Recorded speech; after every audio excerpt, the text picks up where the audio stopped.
যার দুনিয়ার সম্পদও বেশি তার পরীক্ষাও বেশি, যার দুনিয়ার সম্পদ যত বেশি তার পরীক্ষা কঠিন হয় বেশি। কথা বলেন ঠিক কিনা? না যতদিন থাকবে প্রাণ নবীজিকে ভুলবো না। আল্লাহুম্মা নবিয়ানা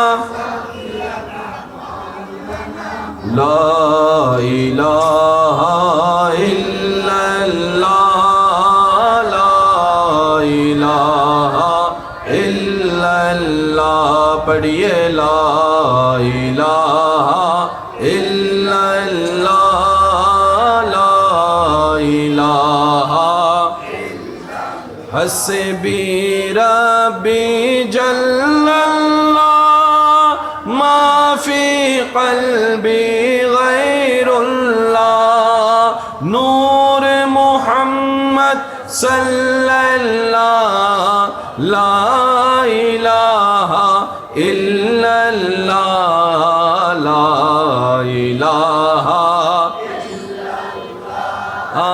লা ইলাহা ইল্লাল্লাহ পড়িয়ে লা ইলাহা লা ইলাহা ত্রিভুবনের প্রিয় মোহাম্মদ এলোর দুনিয়ায় রে সাগরে আকাশে বাতাসে বিজোদি আয় রে সাগরে মাশাআল্লাহ। আর একটু ইমানি আওয়াজ সবাই মিলে। ত্রিভুবনের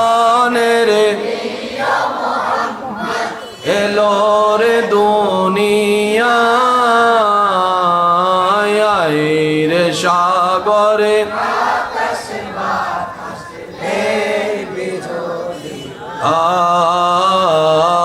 আয় রে সাগরে আকাশে বাতাসে দেখামে নামায়ের দোলে শিশু দোলে কচি মুখে বাণী সে শোনায় রে সাগরে আকাশে বাতাসে দেখবি যদি আয় রে সাগরে আকাশে বাতাসে দেখবি যদি। অধ্যকার দারুস সুন্নাহ মডেল মাদ্রাসার প্রথম বার্ষিক সভা উপলক্ষে আজকের এই আয়োজিত দস্তারবন্দি ও দোয়া মাহফিলের মান্যবর সভারত্ন জনাব আলহাজ মোহাম্মদ ইউসুফ সাহেব এবং আপনাদের সকলের ভালোবাসা দোয়ায় যার পরিচালনায় পরামর্শে এত সুন্দরভাবে এগোচ্ছে এই প্রতিষ্ঠান রৌনক আহলে সুন্নাত রৌনক মিল্লাত হযরতুল আল্লাম জনাব মাওলানা আরিফ রায়হান আল কাদেরী সাহেব উপস্থিত, উলামায়ে কেরাম উপস্থিত, তালিবুল ইলম উপস্থিত, ব্যবসায়ী চাকরিজীবী ভাইয়েরা উপস্থিত, আল্লাহর প্রেমিক নবীর প্রেমিক ইমানদার ভাইয়েরা, আসসালামু আলাইকুম ওয়া রাহমাতুল্লাহি তাআলা ওয়া বারাকাতুহু। সবাই মিলে ফুল ভলিউমে একবার বলি আলহামদুলিল্লাহ। হয় না? এখন আরেকটু জোরে বলেন। যার যত শক্তি আছে ওই শক্তি ব্যবহার করে একবার চিৎকার দিয়ে বলেন আলহামদুলিল্লাহ। ইয়ানা মনদেসি ডান আরেকবার হন আলহামদুলিল্লাহ। আল্লাহ আমাদের এই সবার মোহাব্বত কবুল করুক।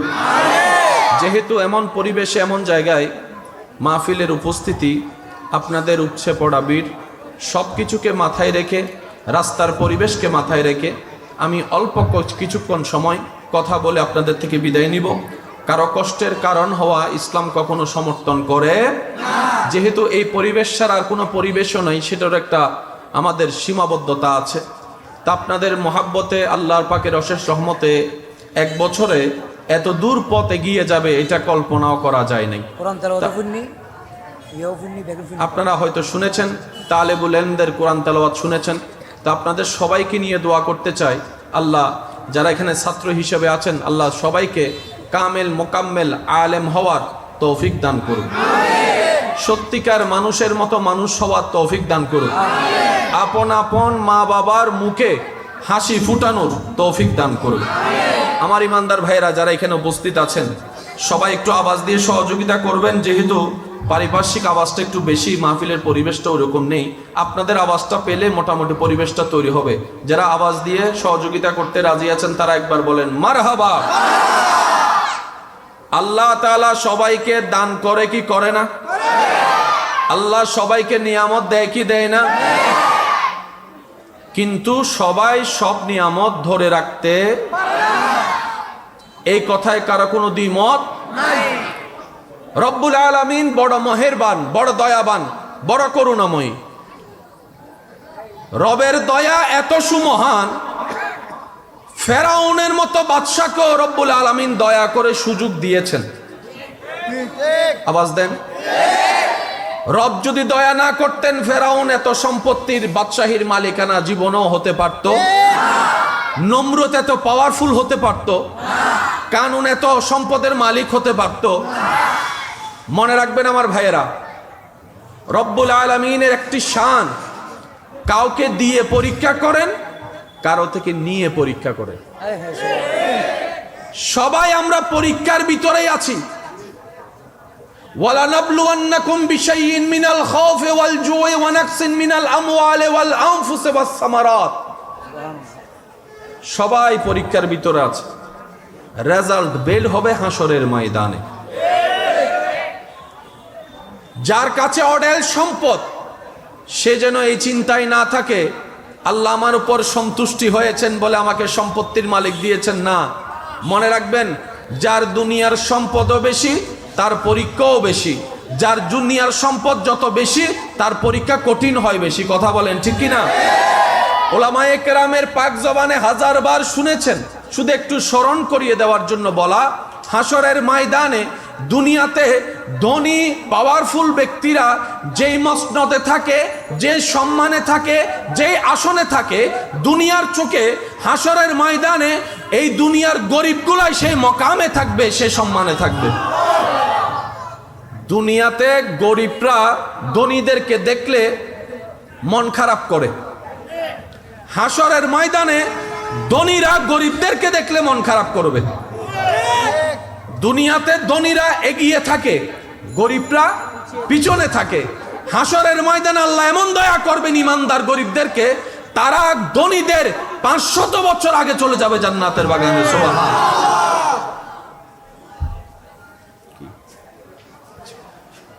মা আপনি এদিকে, এটা কে? আপনার কে?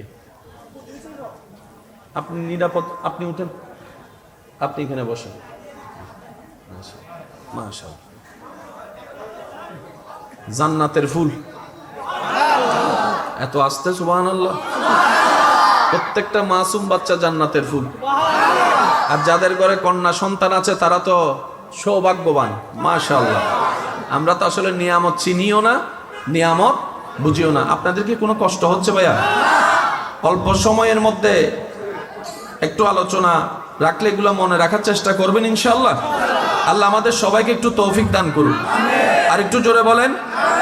তাহলে যার কাছে আছে সেও পরীক্ষায়, যার কাছে নাই সেও পরীক্ষায়। সবাই পরীক্ষার ভিতরে। জয়ী কারা হবে? কদ আফলাহা মান যাক্কাহা।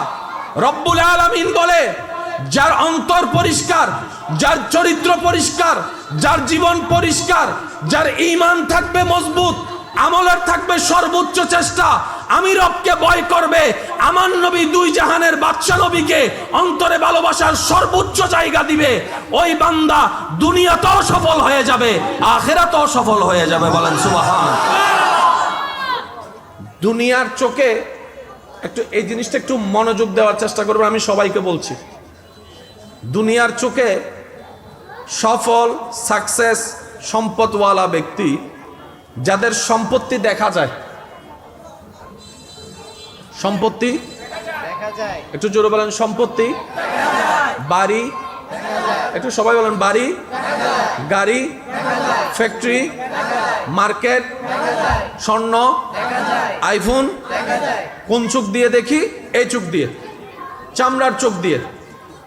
দুনিয়াতে যতক্ষণ আমরা থাকব, দুনিয়ার সম্পত্তি আমরা চামড়ার চোখ দিয়ে দেখি, নেক আমল আমরা চামড়ার চোখ দিয়ে দেখতে পাই, আল্লাহর নূর আমরা চামড়ার চোখ দিয়ে দেখতে পাই, আল্লাহর দেওয়া হেদায়েত চামড়ার চোখ দিয়ে দেখতে পাই, জান্নাত আমরা চামড়ার চোখ দিয়ে দেখতে পাই, আল্লাহর খাস রহমত চামড়ার চোখ দিয়ে দেখতে পাই, বরকত আমরা কি চামড়ার চোখ দিয়ে দেখতে পাই। যতক্ষণ আমাদের দুনিয়ার চোখ খোলা থাকবে, আমরা যেই রকম ভাবে দালান কোঠা ঘর বাড়ি দেখি, যেগুলোকে আমরা দুনিয়ার সম্পত্তি মনে করি, চিরতরে কুল্লু নাফসিন যায়িকাতুল মউতের মাধ্যমে যখন এই চামড়ার চোখ বন্ধ হয়ে যাবে, অন্তরের চোখটা খুলে যাবে। অন্তরের চোখ দিয়ে কবরবাসী, তখন আমরা যেরকম সওয়াব দেখি না, কবরবাসীরা দালান দেখে না, স্বর্ণ দেখে না, গাড়ি দেখে না, বাড়ি দেখে না, অট্টালিকা দেখে না, ফ্যাক্টরি দেখে না, অন্তরের চোখ দিয়ে তারা আল্লাহর নূর দেখে, সওয়াব দেখে, নেকি দেখে, জান্নাত দেখে। সুবহান।